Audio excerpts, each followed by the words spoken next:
ിരിക്കുന്ന ആ ശബ്ദം ഞാൻ ഒരിക്കൽ കൂടി ഏറെ ബഹുമാനപൂർവ്വം ആ മഹാനടനെ ഈ വേദിയിലേക്ക് സ്വാഗതം ചെയ്യുന്നു. നമ്മുടെ ഏവരുടെയും പ്രിയപ്പെട്ട ലാലേട്ടൻ. നല്ലൊരു കൈയടി നൽകിക്കൊണ്ട് നമുക്ക് ലാൽസനെ വേദിയിലേക്ക് സ്വാഗതം ചെയ്യാം.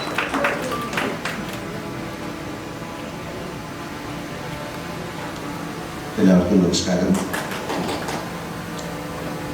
വളരെയധികം സന്തോഷം തോന്നുന്ന നിമിഷങ്ങൾ. ഏറ്റവും ശ്രീകർക്കായിട്ട് ഞാൻ ചോദിക്കാറുണ്ട്, വളരെ ഭാഗ്യം വേണ്ട ഒരു കാര്യം എന്ന് പറയുന്നത് ഈ സിനിമ ഫിലിമിലാണ് ഷൂട്ട് ചെയ്തിരിക്കുന്നത്. ഞാൻ ചോദിച്ചത് എങ്ങനെ കിട്ടി? കാര്യം ഇത് 24 വർഷം കഴിയുമ്പോഴത്തേക്കും ഇങ്ങനൊരു സിനിമ ചിലപ്പോൾ ലാബിൽ നിന്നൊക്കെ നഷ്ടപ്പെട്ടു പോകാം. പക്ഷെ അതാണ് ഭാഗ്യം എന്ന് പറയുന്നത്. ആ സിനിമയുടെ പ്രിന്റ് പ്രസാദമുണ്ട്. ഒരുപാട് സിനിമകളുടെ പ്രിന്റുകളില്ല, അതെല്ലാം നഷ്ടപ്പെട്ടു പോകും. ഇതൊന്നും പ്രോപ്പറായിട്ട് പ്രിസർവ് ചെയ്തു. അപ്പം അതിൽ നിന്ന് തന്നെ ഈ സിനിമയ്ക്ക് എന്തോ ഒരു ഭാഗ്യമുണ്ടെന്ന് ഞാൻ വിശ്വസിക്കുന്നു.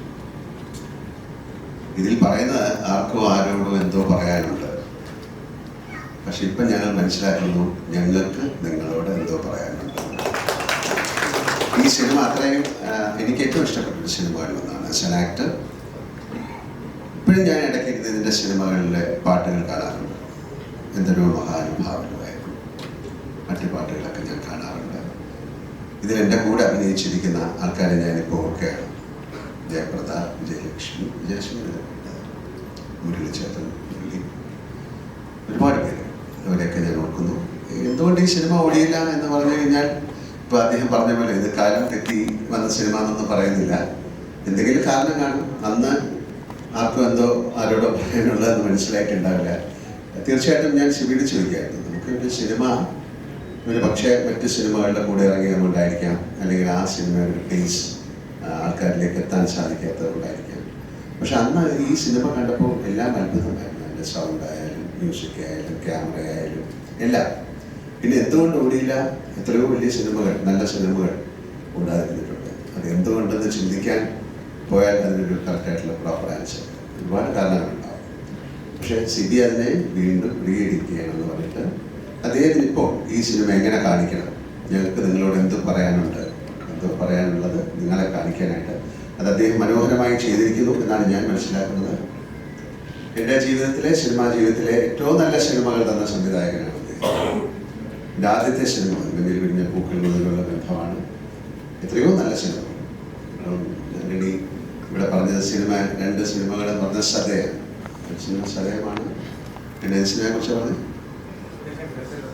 ദശരഥൻ. അതൊക്കെ ആ സമയത്ത് എന്തുകൊണ്ട് ഓടിയില്ല എന്ന് പറഞ്ഞു കഴിഞ്ഞാൽ അതിൻ്റെ ഒരു കാരണമില്ല. പക്ഷെ അതൊക്കെ പിൽക്കാലത്ത് എന്താണ് യൂട്യൂബിലായാലും അല്ലെങ്കിൽ ടെലിവിഷനിലായാലും അല്ലെങ്കിൽ ചെറിയ ചെറിയതൊക്കെ ഇപ്പോഴും ആളുകളുടെ മനസ്സിലേക്ക് എത്തിക്കൊണ്ടിരിക്കുകയാണ്. അപ്പം അങ്ങനെ ഒരു സമയത്ത് ഇങ്ങനൊരു തോട്ട് ഉണ്ടായ ആ ഒരു ചിന്ത ഇത് തോന്നിപ്പിച്ച ആ ദൈവത്തിന് ആദ്യം നന്ദി പറയണം. അല്ലെ, ഇങ്ങനൊരു സിനിമ ഇത് വീണ്ടും നിങ്ങൾക്ക് ഇത് ആളുകളിലേക്ക് എത്തിക്കാൻ സാധിക്കുമെന്ന് ചിന്തിച്ച ആ മനസ്സിന് നന്ദി പറയുന്നു. ഇതിൻ്റെ പുറകിൽ പ്രവർത്തിച്ച എല്ലാവർക്കും ഞാൻ നന്ദി പറയുന്നു. എനിക്ക് ആസ് ആൻ ആക്ടർ ഏറ്റവും വളരെ വേണ്ടപ്പെട്ടൊരു സിനിമയാണ്. വളരെ അത്യപൂർവമായിട്ട് സംഭവിക്കുന്ന കാര്യങ്ങളാണ്. ഒരു ഹിന്ദി സിനിമകളൊക്കെ വീണ്ടും ബ്ലാക്ക് ആൻഡ് വൈറ്റ് സിനിമകളൊക്കെ എടുത്ത് കളർ ചെയ്തൊക്കെ വീണ്ടും കാണിച്ചിട്ടുണ്ട്. പക്ഷെ അതുപോലെയല്ല ഇവിടെ പ്രോപ്പറായിട്ട് ഒരു സിനിമ അല്ലെങ്കിൽ അതിൻ്റെ ഫിലിം സൂക്ഷിക്കുക അങ്ങനെയൊക്കെയുള്ള കാര്യങ്ങളില്ല. കാര്യം പല ലാബുകളും ഇപ്പോൾ ഇല്ല, അതൊക്കെ മാറിപ്പോയി. ഇവിടെയൊക്കെ വലിയ കെട്ടിട സമുച്ചയങ്ങൾ വന്നു. അപ്പോൾ അതിൽ ഒരുപാട് സിനിമകളുടെ പ്രിൻ്റൊക്കെ നഷ്ടപ്പെട്ടു പോയി, എത്രയോ സിനിമകളുടെ. പക്ഷേ ഇത് അവിടെ ഇരുന്നത് വീണ്ടും ഈ സിനിമ കേരളത്തിലെ പ്രേക്ഷകർ അല്ലെങ്കിൽ ലോകത്തിലുള്ള മലയാളികൾ കാണണം, അല്ലെങ്കിൽ മറ്റു ഭാഷയിലുള്ള ആൾക്കാർ കാണണം എന്നുള്ള അതിൻ്റെ അകത്തുള്ളൊരു ആഗ്രഹം ഈ സിനിമയ്ക്കുണ്ടെന്ന് ഞാൻ വിശ്വസിക്കുന്നു. അപ്പോൾ സിയാർക്കയുടെയും എൻ്റെയും അല്ലെങ്കിൽ സിബിയുടെയും ഇവിടെ ഇരിക്കുന്ന എല്ലാവരുടെയും, പ്രവർത്തിച്ച എല്ലാവരുടെയും ഒരു ആഗ്രഹവും സ്നേഹവും ആ സിനിമയിൽ ഉണ്ടായിരുന്നത് കൊണ്ടാണ് അത് വീണ്ടും നിങ്ങളുടെ മുന്നിലേക്ക് എത്തുന്നത്. ആ സിനിമയ്ക്ക് എല്ലാ ഭാവുകങ്ങളും ഞാൻ നേരുന്നു. ഞാനും അതിൻ്റെ ഒരു ഭാഗമാണ്. എന്നാലും എല്ലാവിധ ഭാവുകളും ആ സിനിമയ്ക്ക് ഉണ്ടാകട്ടെ.